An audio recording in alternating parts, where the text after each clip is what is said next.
오늘 우리에게 주신 하나님의 말씀은 창세기 13장 5절에서 12절까지입니다. 제가 봉독하겠습니다. 아브라함의 일행 롯도 양과 소와 장막이 있으므로 그 땅이 그들이 동거하기에 넉넉하지 못하였으니 이는 그들의 소유가 많아서 동거할 수 없었습니다. 그러므로 아브라함의 가축의 목자와 롯의 가축의 목자가 서로 다투고 또 가나안 사람과 브리스 사람도 그 땅에 거주하였는지라. 아브라함이 롯에게 이르되 우리는 한 친족이라 나나 너나 내 목자나 내 목자나 서로 다투게 하지 말자. 내 앞에 온 땅에 있지 아니하냐. 나를 떠나 가라. 내가 좌하면 나는 우하고 내가 우하면 나는 좌하리니. 이에 롯이 눈을 들어 요단 지역을 바라본즉 수알까지 온 땅에 물이 넉넉하니 여호와께서 소돔과 고모라를 멸하시기에 전에 있었으므로 여호와의 동산 같고 애굽 땅과 같았더라. 그러므로 롯이 요단 온 지역을 택하고 동으로 옮기니 그들이 서로 떠난지라. 아브라함은 가나안 땅에 거주하였고 롯은 그 지역의 도시들에 머무르며 그 장막을 옮겨 소돔까지 이르렀더라. 아멘. 신앙과 이성의 조화로운 동행이라는 제목으로 목사님께서 말씀 준 거 읽겠습니다. 반갑습니다. 참 좋으신 우리 주님의 은총과 평강이 예배 자리에 나오신 모든 분들 위해 함께 하시길 축원드립니다. 아유, 어깨가 정말 기쁜 날뛰며 하나님을 만나는 것 같았습니다. 감사드리며 지난주 청년부교회 때 우리 청년들이 성도교회에 와서 찬양을 듣고 상당히 많은 은혜를 받았다고 합니다. 감사드립니다. 최근에 노벨상을 수상한 학자들이 이제 대서특필 되었습니다. 그 중에서 제가 주목한 것은 노벨 생리의학상입니다. 자가 면역 질환이라고 아마 들어보셨을 겁니다. 자가 면역 질환은 예컨대 건선, 백반증, 류마티스 관절염 또 등등 많이 있습니다. 이 자가 면역 질환의 그 희망적인 길을 보여줘서 노벨 생리의학상을 수상하게 되었다고 합니다. 우리가 잘 아시다시피 백혈구는 외부에서 병원균이나 세균이 침입을 하게 되면은 곧바로 순찰을 나와서 그걸 잡아먹고 우리의 몸의 건강을 유지시켜 줍니다. 그게 정상적인 건강한 사람이라면 아주 지극히 정상적인 반응입니다. 그런데 문제는 외부에서 침입자가 침투하지도 않았는데 아군을 적으로 오인하고 자기의 세포와 기관을 공격할 때 이때 이제 생기는 것을 우리는 자가 면역 질환이라고 합니다. 극도의 심한 스트레스를 받게 될 때에도 이 백혈구들이 나와서 순찰을 돌면서 자기 조직과 세포를 공격한다고 하죠. 그래서 나날이 그렇게 되면 이제 몸에 염증이 생깁니다. 염증 반응이 생기면서 건강에 상당히 해롭게 되죠. 갈수록 이제 염증 반응으로 인해서 사람들의 사망률이 높아지고 있다는 그런 보고도 나타나고 있습니다. 아무튼 이 백혈구가 자가 면역 질환으로 인해서 자기 세포와 조직을 공격할 때는 상당히 건강에 해롭게 됩니다. 문제는 이제 이 자가 면역 질환에 이것을 행동을 억제시켜 주는 세포가 지금 활성화가 안 돼 있기 때문이라는 것이죠. 그것을 발견한 것이 바로 그거 이름이 조절 T 세포라고 합니다. 이 조절 T 세포가 이제 막 백혈구가 돌아다니면서 이제 막 잡아먹잖아요. 이게 너무 과도하게 되면은 몸에 이상 반응, 염증 반응이 오고 이상 반응이 온단 말이죠. 그러면 이 조절 T 세포가 말리는 거 이제 됐어. 심판이 돼가지고 그만해. 이제 그 정도면은 적당해. 그러다 애 죽이겠다. 애 죽이겠어. 그렇게 해서 적절하게 이제 심판을 보고 억제를 시키게 됩니다. 그런데 이 자가 면역 질환은 그게 이제 없는 거죠. 그래서 조절 T 세포를 발견을 통해서 이제 자가 면역 질환을 가진 사람들에게 이 희망의 길을 열어주게 된 것입니다. 그렇게 해서 몇십 년 전에 이미 발견을 했지만은 몇십 년 후에 그게 증명이 되면서 이번에 노벨 생리의학상을 받게 된 것입니다. 참으로 우리 몸은 신비합니다. 우리가 알 수 없지만은 우리 몸 안에는 이런 이제 신비로운 작용들이 일어나면서 우리 건강을 지켜주고 있는데, 저는 이걸 보면서 참 우리 몸이 건강할 때, 제가 건강할 때, 건강한 상태라면은 우리 몸이 조화와 균형, 이것이 중도의 상태가 아닌가 그런 생각을 하게 되었습니다. 중도 그러면은 우리는 뭐 의뢰의 양끝 지점의 중간 정도가 아마 중도라고 이렇게 생각을 하기도 하는데, 저는 이런 이번에 그 조절 T 세포의 그런 역할을 보면서 우리 몸을 이렇게 건강하게 하는 것은 결국 조화로운 공존, 조화로운 작용, 혹은 조화로운 상생, 동행, 이것이 바로 중도가 아닐까 그런 생각을 해보게 되었습니다. 결국은 우리 몸의 이 중도가 무너질 때, 즉 조화와 균형이 무너질 때 건강에는 이상이 오고 질병이 오는 것이 아닐까 그런 생각을 해보았습니다. 조화로운 동행, 조화로운 공존, 상생, 활동은 우리 몸에만 필요한 것이 아니라 우리 교회 공동체나 우리 신앙적 삶에도 필요하다는 사실입니다. 예컨대 어떤 분의 신앙은 대단히 존경스럽습니다. 그분 이제 개인 신앙을 얘기를 합니다. 개인 신앙은 새벽 기도서부터 공동 예배 참여, 기도, 찬양, 봉사, 모든 것이 완벽해 보이고, 나는 저렇게는 할 수 없는데 참으로 대단한 분이다. 그런데 그분의 이제 개인적인 경건 생활을 볼 때, 신앙 생활을 볼 때는 그렇다는 겁니다. 그런데 그분의 관계적인 측면, 그분의 일이나 업무나 객관적인 행동으로 볼 때는 이 신앙하고 전혀 연결이 안 된다. 그런 경우 있습니까? 없습니까? 그런 소리 우리 자주 하죠. 이 괴리가 오게 됩니다. 그럴 때 참 우리는 신앙과 현실이 저 역시도 조화를 이루지 못할 때 무기력함을 느끼게 돼요. 무기력함을 느끼게 됩니다. 그러면은 이제 사이도 불편해지고 관계도 복잡하게 돼요.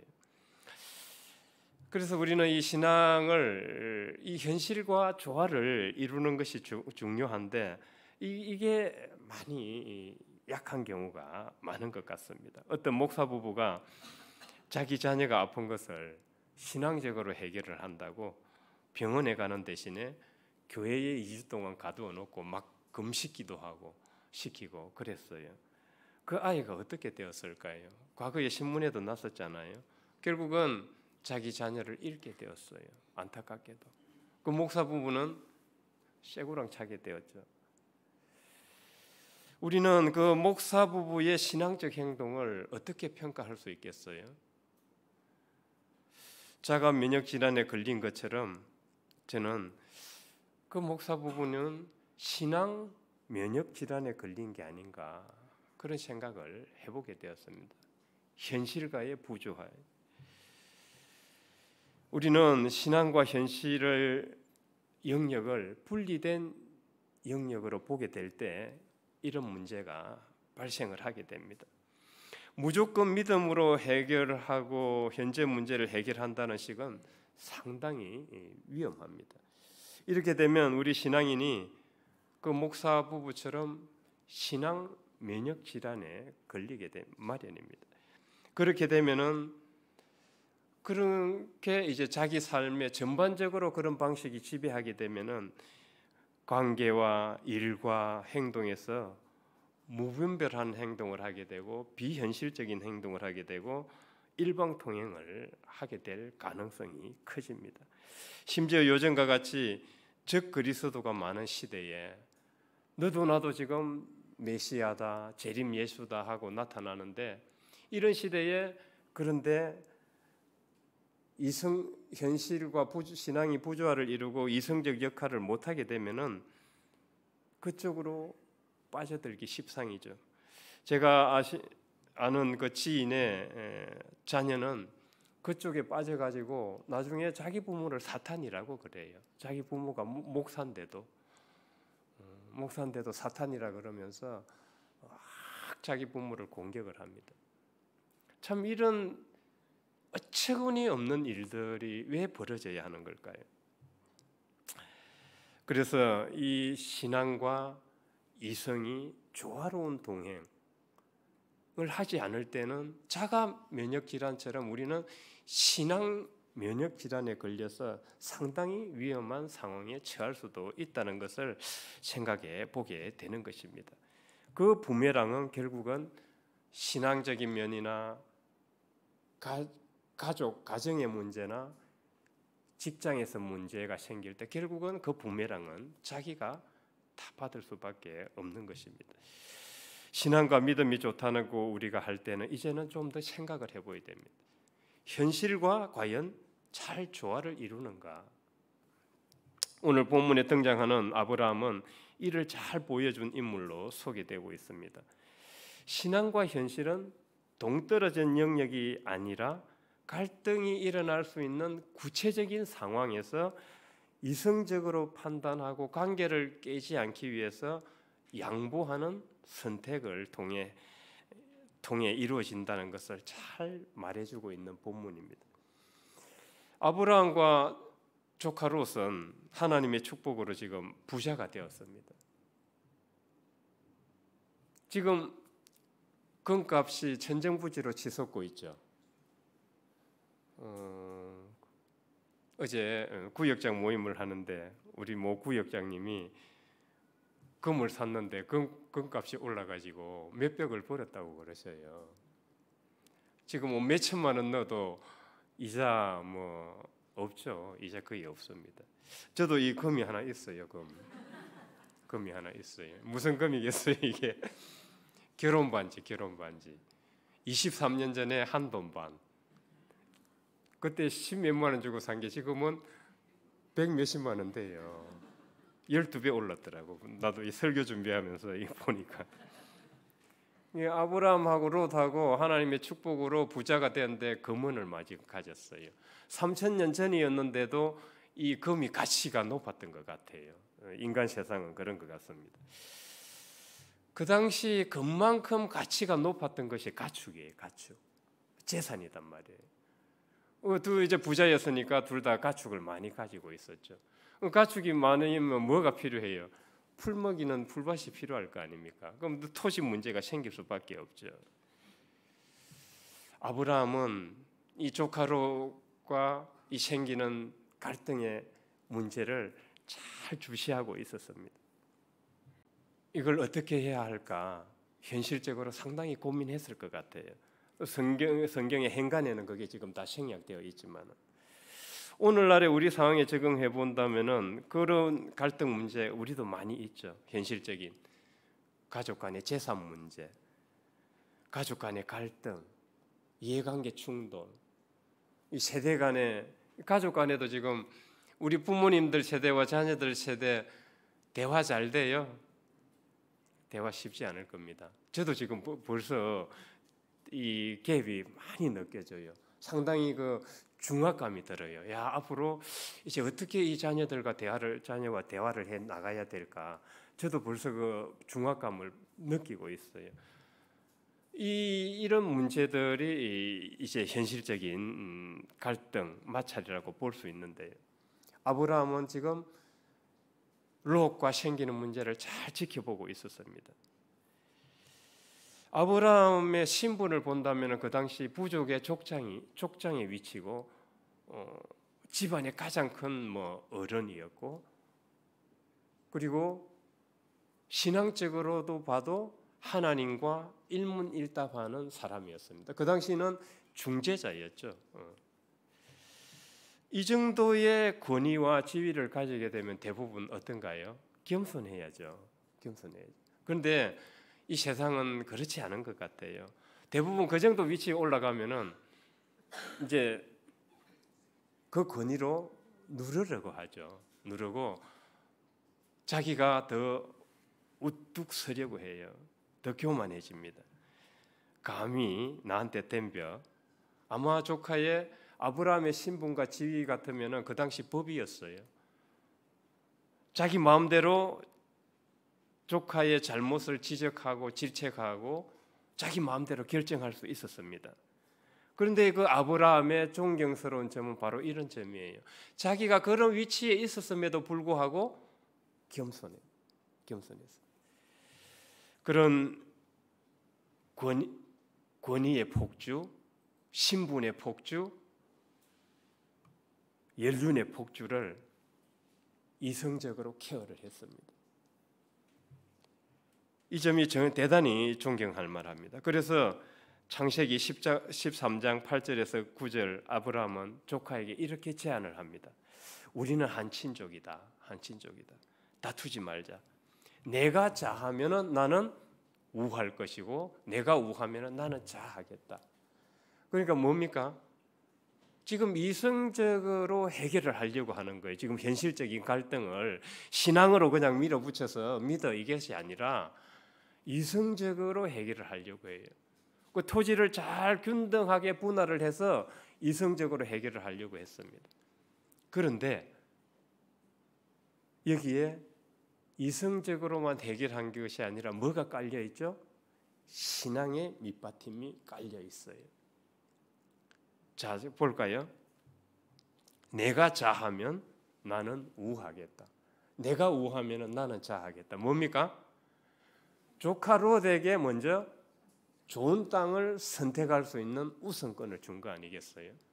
이거 참 쉽지 않습니다. 이거 쉽지 않아요. 가족끼리도 이게 쉽지 않은데 우리 인간은 자기가 그냥 계속 높아지려고 하고 남보다 계속 내세우려고 하는 게 이 인간의 습성이에요. 참으로 이 쉽지 않은 거죠. 그래서 이 아브라함의 이 행동을 보면은 그 신앙의 밑바탕 아래서 이성적인 판단과 행동을 한 겁니다. 하나님의 뜻에 맞는. 자기가 좀 손해보더라도 이게 신앙적 행동인 거예요. 자기가 좀 손해보더라도 사랑과 용서의 길을 갔던 거죠.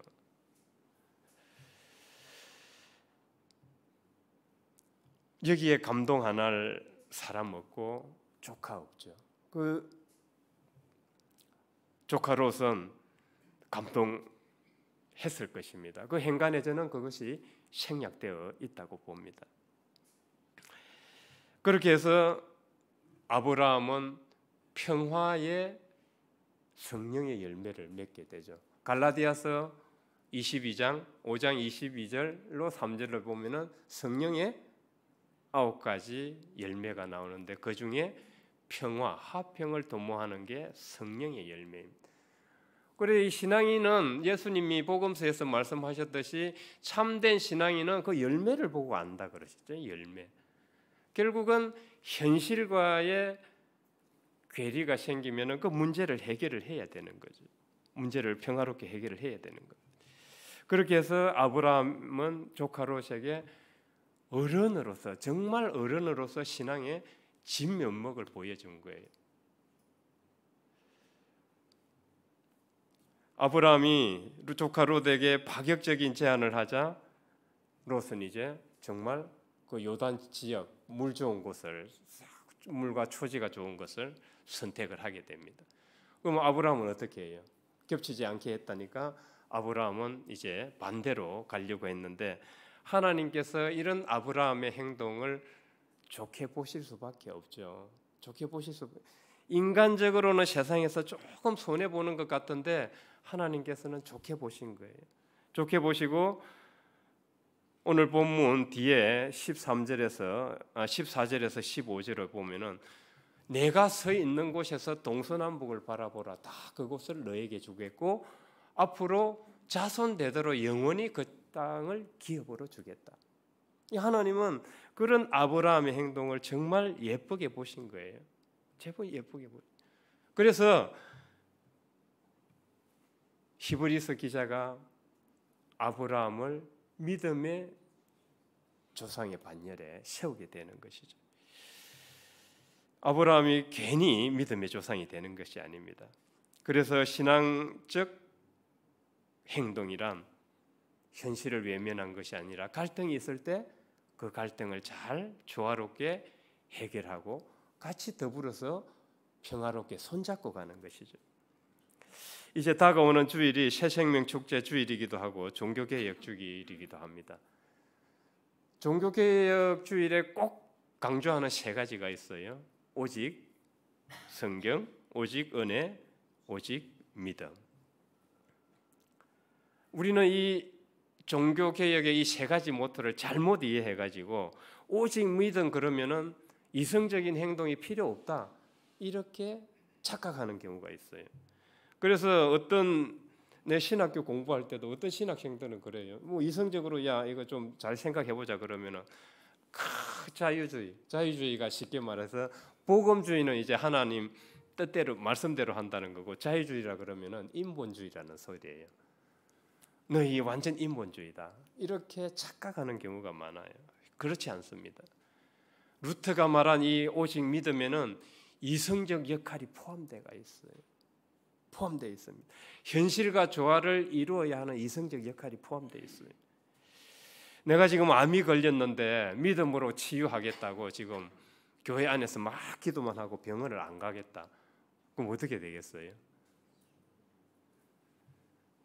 믿음도 하나님이 주시지만 이성도 하나님이 인간을 창조하실 때 자유의지로 주셨다는 사실을 우리는 잊어서는 안 되겠습니다.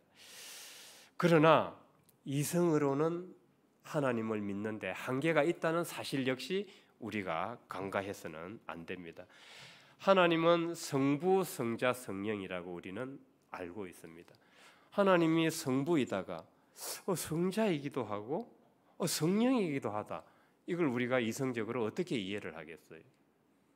믿음의 기반이 없으면 이것을 받아들일 수가 없죠. 믿음의 기반에서 이성적으로 하나씩 깨달음을 얻어가게 되는 거예요. 그래서 우리의 신앙이 탄탄해지는 거죠. 그래서 믿음만 가지고도 안 되고 이성만 가지고도 하나님을 제대로 믿기가 어려운 것입니다. 이 이성은 이제 우리가 믿음 안에서 산을 올라가면은 점차 전망이 드러나고 전망이 드러나고 산 꼭대기에 오르면은 한눈에 모든 세계가 다 들어오듯이 그런 아하 체험을 해주는 것이에요. 이 이성의 역할. 예수님의 제자들이 처음 예수님을 만났는데도 불구하고 뭘 믿고 자기의 모든 삶의 터전과 배와 거물을 버리고 예수님을 따랐겠어요? 처음 뵀는데 나를 따르라. 어떻게 따르겠어요? 거기에는 믿음과 이성이 함께 조화롭게 동행했기 때문인 것입니다. 물론 제자들이 예수님이 십자가 사건 후에는 어떻게 됐어요? 믿음과 이성의 균열이 생겼습니다. 이건 아닌데 메시아가 죽다니 메시아가 죽고 이스라엘을 그냥 구원하시지 않고 그냥 가시는 것인가? 이건 아닌데 혼란이 왔죠. 그러나 그들은 부활 후에 믿음과 이성은 이제 더 튼튼해지고 조화롭게 되어서 예수를 전하면서 순교까지 하게 됩니다. 중요한 것은 바로 이 신앙과 이성의 조화로운 관계, 작용입니다. 그랬을 때 아브라함처럼 신앙 안에서 현실을 외면하지도 않으면서 현실과 조화로운 관계를 이루고 하나님의 뜻에 맞는 이성적 판단과 행동을 할 수 있게 되는 것입니다. 우리 모두는 하나님과 예수 그리스도와 성령을 믿는 신앙이 있습니다. 중요한 것은 신앙은 있는데 이 이성을 어떻게 활용할 것인가입니다. 아리스토텔레스는 인간의 존재 목적은 인간다운 인간을 추구하는 데 있다고 합니다. 그게 에우다이모니아. 그게 행복이라는 거죠. 인간다운 인간이 되어가는 것. 이걸 이제 긴 인생의 여정에서 인간다운 인간이 되어가는 것, 그게 이제 행복이라고 봤는데, 그러면 어떻게 행복해질 수 있는가를 했을 때 아리스토텔레스는 이성의 탁월성을 강조합니다. 이성을 잘 활용을 해야 된다는 거예요. 그럼 이성을 잘 활용한다는 게 뭘까? 쉬운 예를 하나 들어보겠습니다. 라면 끓여 보셨죠? 우리 장로님은 어떤 라면 좋아하세요? 퍼진 라면, 탄 라면, 쫄깃쫄깃한 라면. 쫄깃쫄깃. 대부분 아마 그럴 것입니다. 대부분. 제가 볼 때는 이거 비교하는 건 아닙니다. 남자들이 좀 라면을 더 잘 끓이는 것 같아요. 제 생각에는. 제가 박전 도사님보다는 라면 한에서는 좀 잘 끓이는 것 같아요. 이 라면을 끓일 때 물 조절을 해야 되고 또 온도 조절을 해야 되잖아요. 그때 쫄깃쫄깃한 라면을 되느냐, 안 그러면은 퍼진 라면이 되느냐, 안 그러면은 물이 다 쫀 라면이 되느냐. 우리의 이성의 탁월성이 이러지 않을까 싶어요. 우리 인생을 경영을 하는데 신앙 안에서 우리가 이성을 탁월하게 사용했을 때 어떻게 될까요? 맛있는 라면, 퍼진 라면, 쫀 라면 내 결과로 나타날 수 있다는 것이죠. 성도 여러분, 어떻게 삶은 평화롭고 관계는 좋으신지요?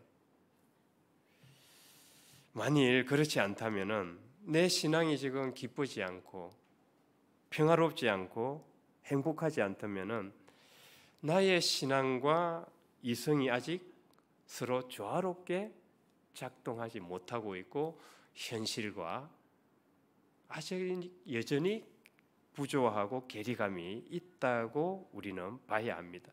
그렇다면 신앙과 현실이 충돌을 일으키고 있다면 어떻게 해야 할까? 참 이게 고민이죠. 다 가진 고민입니다. 이럴 때 우리는 정말 행복하고 평화로운 신앙은 결코 현실과 동떨어지지 않다는 것을 기억하는 것입니다. 때문에 현실의 갈등의 문제를 피하지 않고 신앙 안에서 이성적으로 직면하는 것. 갈등의 문제를 우리는 다 가지고 있어요. 그걸 직면해야 됩니다. 그리고 내가 조금 손해보더라도 아브라함처럼 신앙 안에서 사랑과 용서의 길을 선택할 수 있어요. 내가 조금 손해보더라도 평화를 도모하기 위해서. 그렇게 해서 이 이성적 탁월성이 만일에 내가 부족하다면은 어떻게 해야 될까요? 그 라면을 끓이는데 지금 퍼지고 이게 계속 쫀 라면만 지금 내가 끓이고 있다. 이 맛있는 쫄깃한 라면을 좀 끓이지 못한다면 어떻게 해야 될까요? 이성의 탁월성이 부족한 거죠.